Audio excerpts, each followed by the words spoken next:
Hola, ¿cómo están? Bienvenidos a este espacio de entrevistas acá en la radio. En esta oportunidad vamos a comenzar un ciclo con chilenos destacados a nivel mundial, quienes están generando grandes desarrollos a nivel internacional en las áreas específicas. Puede ser cualquiera, en el área de las artes, de la música, de la ciencia también, pero son chilenos que están siendo destacados mucho en el exterior y que por supuesto también queremos darle un espacio acá en la radio para que nos cuenten de sus desarrollos, de sus avances, pero también del camino que los hizo llegar hasta este momento. Vamos a hablar ahora de ciencia justamente. A ver, y si les planteo a ustedes que tengan que escoger entre las 10 tecnologías emergentes de este año 2023, es una tarea bastante difícil, ¿no? Bueno, el Foro Económico Mundial reunió a destacadísimas personas a nivel mundial, como hemos comentado, ¿no? Académicos, líderes, expertos, y también, por cierto, dentro de ese grupo está el siguiente entrevistado, que es chileno y que por ahí hace justamente 5 años, se cumplen ahora en septiembre, fue nombrado como una de las 10 promesas científicas del futuro. Un hombre que es académico de la Universidad Católica, ahora está como profesor invitado del MIT, y desde ahí, desde Estados Unidos, nos conectamos con Daniel Hurtado para hablar de este camino. ¿Cómo estás, Daniel? Gracias por contactarte con la radio. Hola Loreto, estoy muy bien, muchas gracias por la entrevista. Ha sido un largo camino, ¿no? Que tiene varios detalles bien sabrosos. Estuvimos viendo varias entrevistas tuyas, pero primero, bueno, lo último, ¿no? Escoger estas 10 tecnologías emergentes del 2023. ¿Cómo se te plantea esta idea y cómo uno va determinando, ¿no? ¿Cuál va a ser una tecnología emergente dentro de todas las que van surgiendo día a día? Sí, una muy buena pregunta. Bueno, este grupo de las 10 tecnologías emergentes es un trabajo que lidera el Foro Económico Mundial, en el cual participan científicos que han sido seleccionados en esto que comentaste tú, ¿no es cierto? A nivel mundial se buscan científicos que tengan esta visión no solamente de investigación, sino que también de innovación y de impacto en la sociedad en general.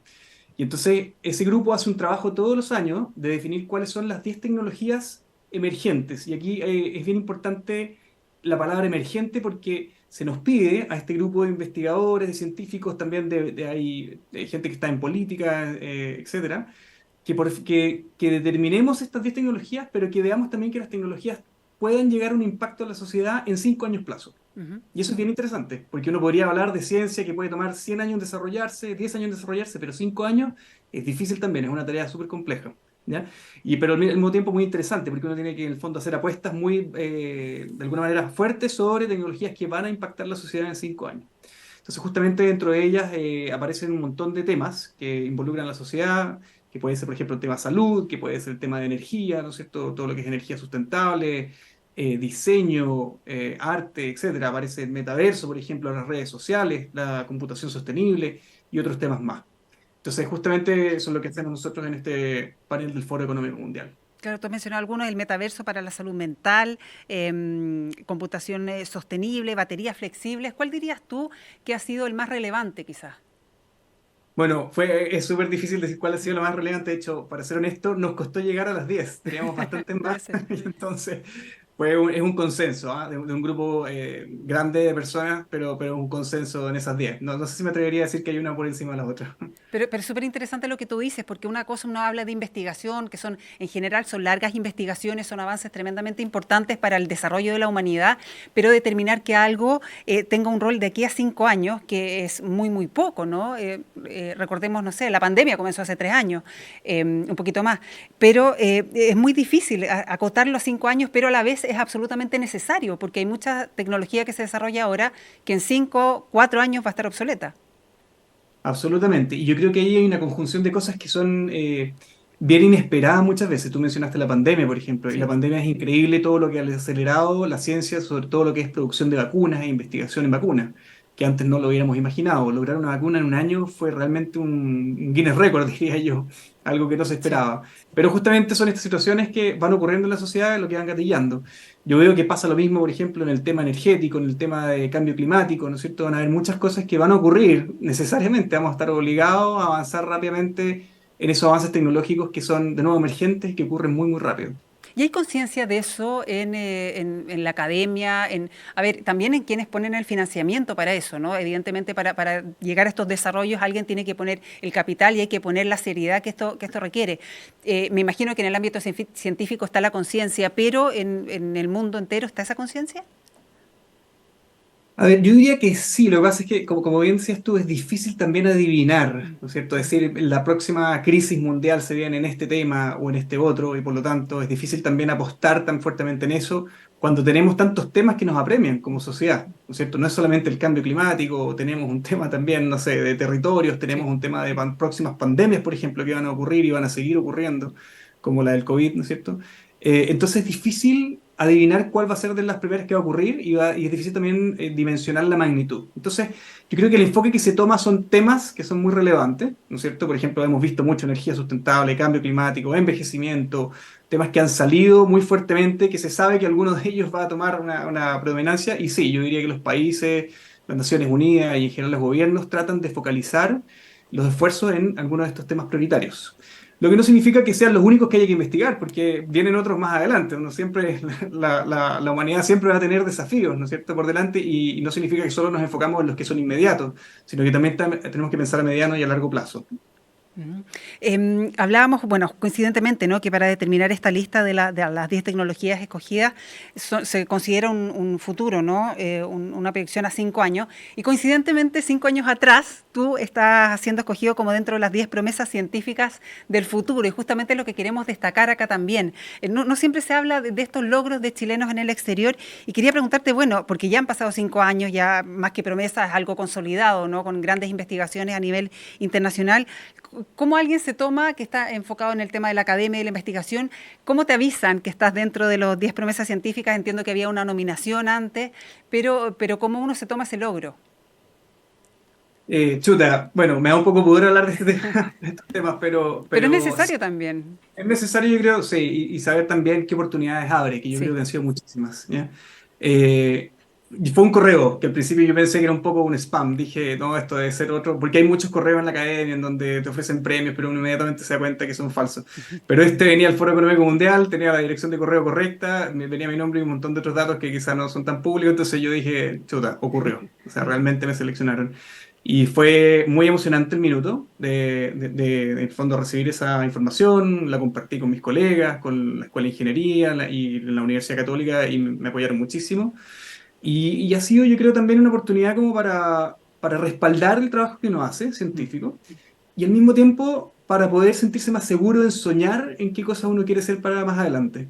Porque muchas veces nos pasa como científicos que estamos en un ambiente extremadamente competitivo, en donde se cuestiona todo el rato, ¿no es cierto?, que nuestra ciencia sea de buen nivel, de alto impacto, si va a llegar a alguna parte o no, y entonces a veces estos reconocimientos también de alguna manera confirman que lo que uno está haciendo va por buen camino y que por lo tanto puede tomar desafíos y puede tomar riesgos quizá que son más altos. Y es tremendamente importante, tú dices, claro, que da un poco de pudor, por cierto que sí, pero hay que dimensionarlo, ¿no? Es dentro de las 10 promesas científicas del futuro en el mundo. Entonces también, como tú bien dices, hay un respaldo y hay un tema de seguridad, no solo en ti, sino que también en el grupo de investigación, en la universidad, que finalmente se puede y que uno lo que está haciendo está generando frutos. Exactamente, sí. Y de nuevo, este reconocimiento, yo siempre lo he dicho, no es de una persona, sino que también hay un grupo de trabajo detrás, un montón de estudiantes, investigadores, etcétera, familias incluso también, ¿no es cierto?, súper importante, que han apoyado esta carrera en la cual yo he recibido mucha ayuda y he podido trabajar con gente increíble. Y aquí es donde yo siempre destaco mucha gente el potencial que tenemos en Chile para hacer investigación. En el fondo, las personas que he visto yo en Chile que trabajan conmigo, ya sea como estudiantes, como investigadores, son de primer nivel, podrían estar en cualquier parte del mundo y de hecho se las pelean en muchas partes Mm. del mundo para que puedan trabajar en universidades top. Así que yo siento que también es una especie de confirmación de que desde Chile podemos hacer investigación de altísimo impacto. Sí, y es parte de la presentación, estamos viendo en BioBio TV del Congreso Futuro, ¿no? Que tú cerraste esa presentación indicando justamente eso, que desde Chile se puede hacer ciencia a nivel internacional para todo el mundo. ¿Cómo ha ido avanzando justamente, ¿no? La investigación, el empoderamiento también de los científicos chilenos o que hacen investigación en Chile hacia el mundo en los últimos años? Yo creo que la ciencia en Chile ha crecido mucho, a pesar de que siempre es difícil por las restricciones de presupuesto que Mm, hay. La inversión en ciencia en Chile, cuando se compara con otros países de la OECD, es baja, sí. es bastante baja. Pero sin embargo, los chilenos hemos sabido demostrar que con ese poco de financiamiento podemos hacer ciencia de muy, muy buen nivel. Es decir, yo creo que si yo tuviera que invertir en ciencia hoy en día lo haría en Chile, porque justamente se obtiene mucho por poco presupuesto, diría yo, ¿ya? Ahora, eso ha llevado a que investigadores chilenos brillen en el panorama internacional. Uno siempre encuentra grandes investigadores e investigadoras chilenas en comunidades de medicina, de computación, de ecología, etcétera. Y yo creo que desde ese punto de vista tenemos una gran oportunidad. Yo creo que tenemos que seguir invirtiendo en hacer más investigación, en hacer más desarrollo. Y aquí yo también soy bastante enfático en decir que no es solamente un rol del Estado, sino que también es un rol de los privados, de inversionistas, de empresarios, ¿no es cierto?, de grandes, por ejemplo, empresas, en invertir más en ciencia, que también les puede beneficiar a ellos, obviamente, porque van a estar buscando un cierto retorno, pero que crean que en Chile también se puede desarrollar ciencia que puede ser más aplicable, por ejemplo, y que Sí, estamos conversando con Daniel Hurtado, justamente desde la Estados empresa. Unidos. Ahí te seguimos escuchando, Daniel. Ya, súper. Entonces eso, ¿no? Que la inversión en ciencia en Chile yo creo que se puede hacer no solamente del Estado, se puede hacer también desde los privados, desde las fundaciones y de muchas partes. Damos cuenta al inicio de la entrevista que vamos a empezar este ciclo, ¿no? Para ver chilenos destacados que hacen un aporte y que justamente dan cuenta de que en Chile sí se pueden hacer cosas que tengan repercusión, evidentemente, en nuestro país, pero también a nivel mundial. Vamos a hacer una pausa, pero al regreso vamos a hablar de los orígenes, ¿no? De esta inquietud por la ciencia de Daniel. Entiendo que incluso hay un juego, ¿no? Computacional que influyó en eso, de un hombre que en algún minuto quiso estudiar medicina, después terminaron los números y los computadores cautivándolo ahí en el ingreso a la universidad. ¿Cómo fue el camino de Daniel Hurtado? Lo vamos a revisar al regreso de esta pausa.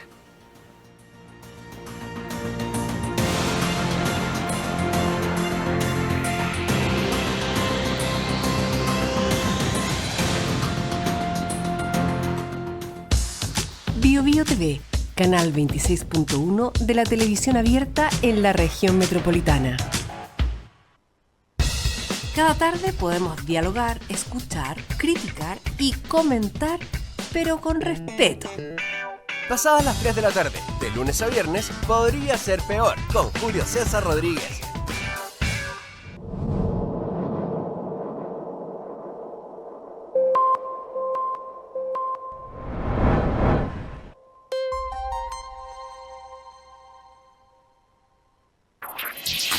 ¿Qué tal? ¿Cómo están? Bienvenidos. Aquí comienza un nuevo capítulo de iGadget, tu programa de tecnología. Pónganse cómodos.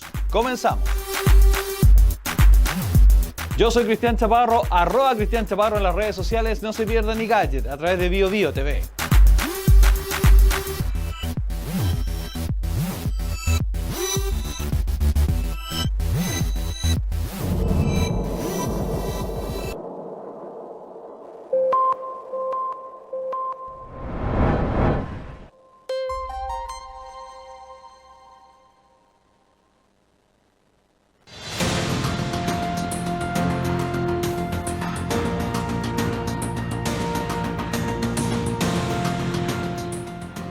Seguimos hablando de chilenos destacados, con chilenos destacados acá en este espacio de entrevistas en la radio. Estamos conversando desde Estados Unidos, porque ahí está de profesor invitado del MIT, Daniel Hurtado, quien es académico de la Universidad Católica, es profesor de la Escuela de Ingeniería de esa casa de estudios, investigador del Instituto de Ingeniería Biológica y Médica UC, ya lo hemos conversado, ha sido nombrado dentro de las 10 de los 10 promesas científicas del futuro, dentro de las 130 jóvenes promesas científicas. Bueno, ¿cómo fue este camino? Lo decíamos, Daniel, entre medicina, entre computadores, entre datos, incluso un juego por ahí, ¿no? Cuando eras bien chiquitito. ¿Cómo partió este camino?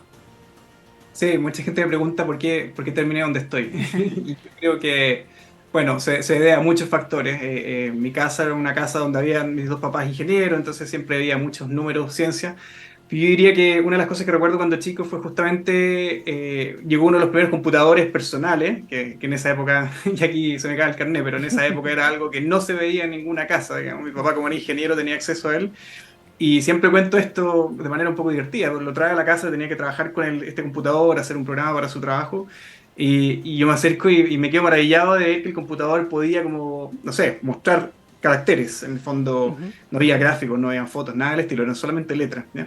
Y entonces me acerco y mi papá me dice, mira, aquí uno puede programar y hacer cosas, y de hecho me dice, tengo un juego que era el Space Invaders, que era, en el fondo, yo lo puedo programar y puedo hacer que la letra A dispare una letra O y le pegue a una letra M que se está moviendo en la pantalla. Y yo cuando veo eso, quedé fascinado.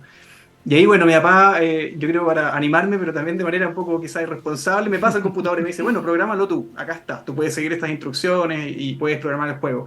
Y yo creo que ahí me enganché con la computación, también como entender los modelos, en el fondo, el poder darle instrucción a un computador para hacer algo, era algo como que me fascinó completamente. Dije, como, aquí uno puede crear además. Y eso era lo segundo. O sea, lo primero es ver un computador que permite como modelar o simular algo. Pero lo segundo que también me pareció increíble era que uno podía cambiar cosas. Por ejemplo, ya no voy a disparar letras O, voy a disparar letras, no sé, T, por ejemplo. Y podía cambiar y en el fondo, de alguna manera, cómo se veía ese juego. Yo creo que eso ha sido súper determinante a lo largo de mi vida, porque de alguna manera me lleva después en ingeniería, ¿no es cierto?, a las matemáticas, por supuesto, que nos permiten modelar cosas que ocurren en las ciencias naturales y también, ¿no sé, en la fisiología, y particularmente en lo que hago yo en el día a día hoy, me permiten modelar matemáticamente el cuerpo humano, entender cómo funciona como un sistema, ¿ya?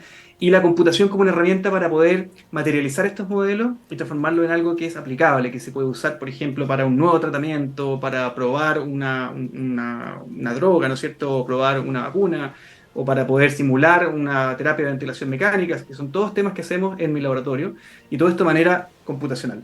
Entonces ahí veo yo como una conexión desde que yo era muy chiquitito, ¿no es cierto?, en tema de los computadores, de los videojuegos, quizá un poco de todo, pero llegar a este humano o quizá organismo virtual, ¿no es cierto?, que se puede meter dentro de una plataforma digital y se puede usar para mejorar la salud de las personas. Claro, dentro de los proyectos que destaca a nivel mundial de Daniel Hurtado es justamente el primer modelamiento matemático de un corazón en nuestro país. Vamos a hablar de eso, de medicina computacional, también los aportes, a dónde podemos llegar con eso. Pero te quería preguntar, claro, desde ese juego, ¿no?, desde que eras pequeño hasta ahora, evidentemente has pasado por varias cosas buenas, pero también dificultades. ¿Qué ha sido lo más complicado? ¿O en algún minuto dijiste, no puedo seguir en esto, es muy difícil, no tengo el apoyo, estamos en un país muy chico? ¿Cuáles fueron los obstáculos? Sí. A ver, yo creo que siempre uno puede quejarse de que tiene poco presupuesto y es una queja que nosotros vemos harto los científicos, pero quizá en mi caso, o sea, eso es así, pero también uno tiene que salir adelante, digamos. Yo creo que las grandes historias de los científicos también se han hecho con poco presupuesto, nadie parte con presupuestos gigantes. Entonces, yo pienso que cosas difíciles que me han tocado quizás en mi carrera han sido a veces darme cuenta que proyectos de investigación que he estado desarrollando no tienen un impacto tan alto como el que uno podría pensar, ¿ya? Y ahí tengo historias también en el fondo, en un proyecto de investigación que estábamos haciendo para un monitoreo respiratorio de pacientes con tubo de traqueotomía. Me acuerdo de haber venido de hecho acá a Boston, donde estoy en este minuto, a conversar con médicos del Hospital de Niños de acá, que eran grandes investigadores, grandes médicos, y uno de ellos me decía, chuta, Daniel, estás metido en un problema en donde quizá el impacto puede no ser demasiado alto porque hay otras prioridades para este tipo de pacientes, porque quizá hay muy poquitos y quizá se están enfocando estas energías en otros lados.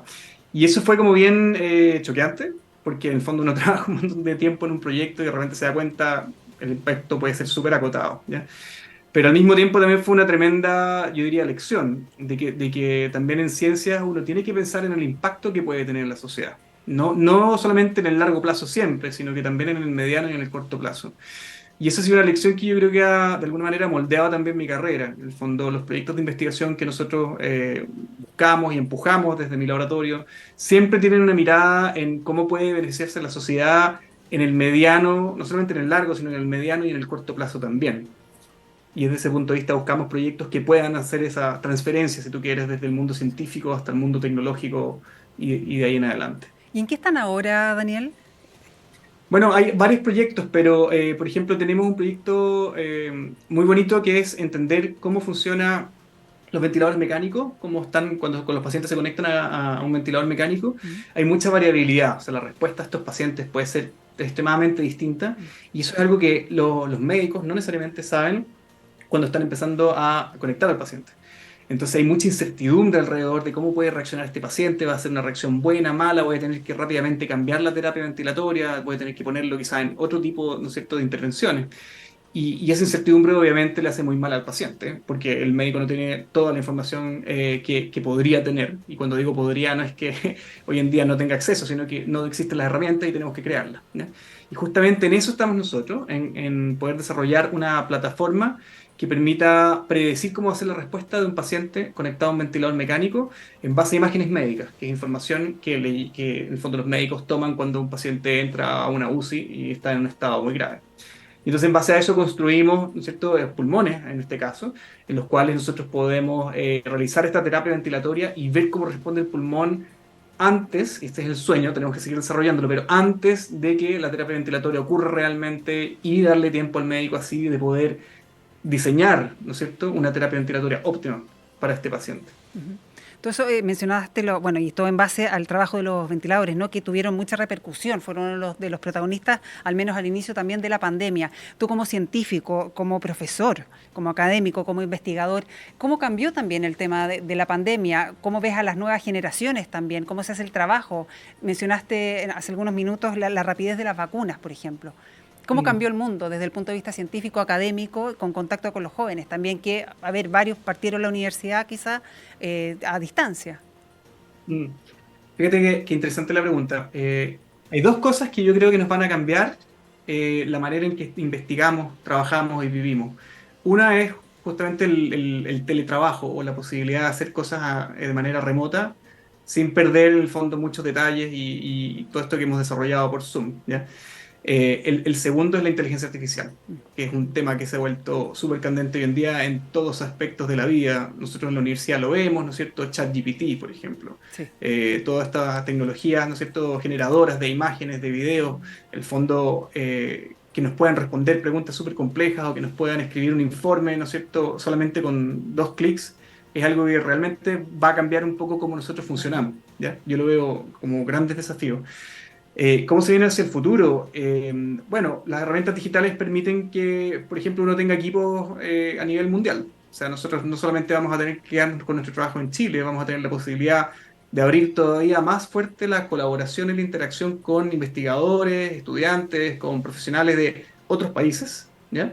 Y yo creo que eso nos hace muy bien, nos da acceso en el fondo al mundo entero, ¿ya? Y si bien ese acceso antes uno decía estaba con internet y todo, yo creo que hoy en día está bastante más abierto, es bastante más, de alguna manera, latente, ¿no es cierto? Porque muchas conferencias hoy en día se están haciendo por Zoom, entonces uno puede enterarse de las últimas cosas que están pasando sin necesidad de viajar, por ejemplo, a Shanghái, en China, ¿no es cierto? Etcétera. Muchas de esas cosas, en el fondo, nos van a cambiar la manera que vemos el mundo. Y lo otro son las herramientas que está desarrollando la inteligencia artificial, que de nuevo hace 5 años no las veíamos. Antes de la pandemia no existía ChatGPT, o que existía en sus rudimentos, ¿no es cierto?, en sus fases muy iniciales. Y yo también creo que va a haber un cambio de paradigma de cómo trabajamos. En el fondo ChatGPT y todas las herramientas de inteligencia artificial, también en medicina, permiten acelerar muchos procesos, permiten que trabajos tediosos que antes, por ejemplo, hacíamos como ser humano, de, no sé, mirar un montón de imágenes y tratar de encontrar un puntito, sea algo que los computadores puedan hacer de manera muy fácil y sí, es que se entrenan muy bien. Entonces, esas dos cosas yo diría que van a transformar a los científicos y a los profesionales en general del futuro, y del futuro de ahora, de los próximos 10 años, ¿no? Hay que incluir esas herramientas, hay que saber ocuparlas, hay que tener muy en consideración las consecuencias éticas que puede tener ocupar este tipo de herramientas, hay que ver el punto de sostenibilidad, o sea, hay tantos aspectos en los cuales nos vamos a poder empezar a enfocar al salir quizá del trabajo de tener que nosotros hacer esa detección de las imágenes, de nosotros tener que hacer todo el trabajo que nos tomaba tanto tiempo, vamos a poder poner nuestra cabeza, nuestra creatividad y nuestra capacidad de innovación en otros aspectos, así como lo veo yo. Y hay que estar abierto a eso, porque ese cambio ocurre ahora.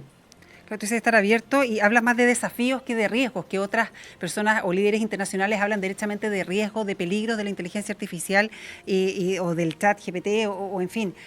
¿Ves algún riesgo en eso? ¿Qué cuidados hay que tener? Mencionaste la ética también. Sí, de todas maneras. A ver, yo creo que las tecnologías, alguna vez le escuché esto a un científico, no me acuerdo quién era, pero decía, la ciencia no es buena o es mala, la ciencia es lo que es, ¿no es cierto? La tecnología uno también podría pensar, los fundamentos tecnológicos de algo no son buenos o malos, sino que depende de la persona que los use, si es que los hace para un bien o para un mal, ¿no es cierto? Y bueno, hay millones de ejemplos. La teoría atómica, ¿no es cierto?, etcétera.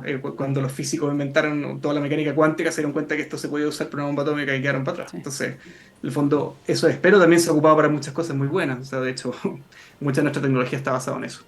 Entonces, yo creo que, claro, la ética es fundamental. El poder entrenar profesionales que sepan ocupar estas herramientas para hacer un bien para la sociedad es fundamental, ¿no es cierto? La ética también por ejemplo, claro, lo vemos en las salas de clase. Hoy en día se puede usar ChatGPT para poder hacer un informe, un ensayo.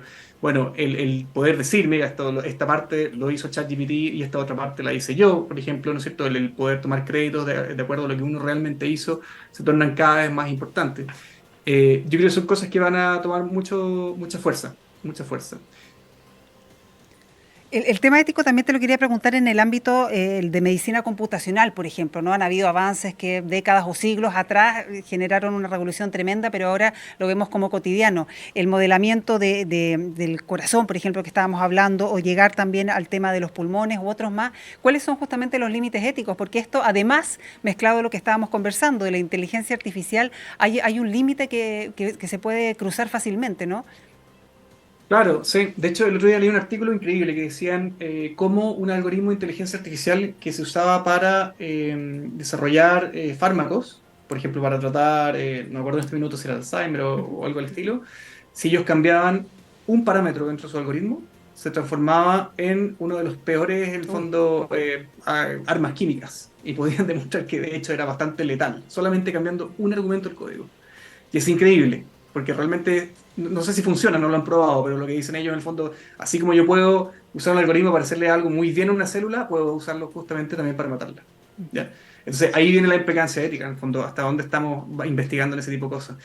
De nuevo, la inteligencia artificial nos va a poner muchos desafíos por delante, el ético es uno de ellos, ¿ya? Pero al mismo tiempo también no hay que, yo trataría de no ser tan alarmista, yo me trataría de preocuparme de esto, pero de también pensar en que la inteligencia artificial, por ejemplo, y una de las cosas que nosotros pensamos en nuestro grupo, podría acelerar los procesos de un ensayo clínico en personas. ¿Ya?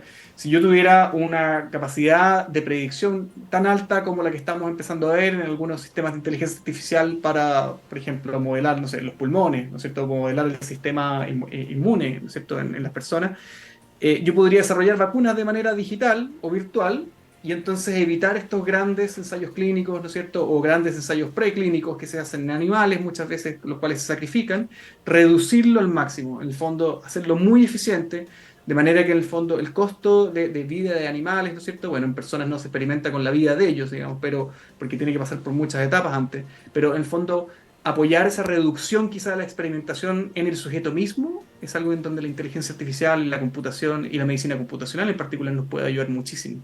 Entonces yo lo veo como un gran beneficio, una gran oportunidad. Qué impresionante cómo ha cambiado el mundo en estos años, ¿no? Comentábamos, hace 5 años fuiste nombrado de las 10 promesas científicas del futuro, las 10 promesas científicas, y estamos ya proyectando el mundo con cosas que a esa altura ni siquiera se ponían, ¿no?, justamente sobre la mesa. Te queremos agradecer muchísimo, felicitar también por todo el trabajo que estás haciendo, el que estás desarrollando también junto a tu equipo. Daniel Hurtado, académico de la Universidad Católica, ahora está justamente de profesor invitado en el MIT, pero está ahí también investigador del Instituto de Ingeniería Biológica y Médica de la Universidad Católica, con tremendos avances y tremendas investigaciones también para nuestro país. Daniel, muchas gracias. Muchas gracias, Loreto.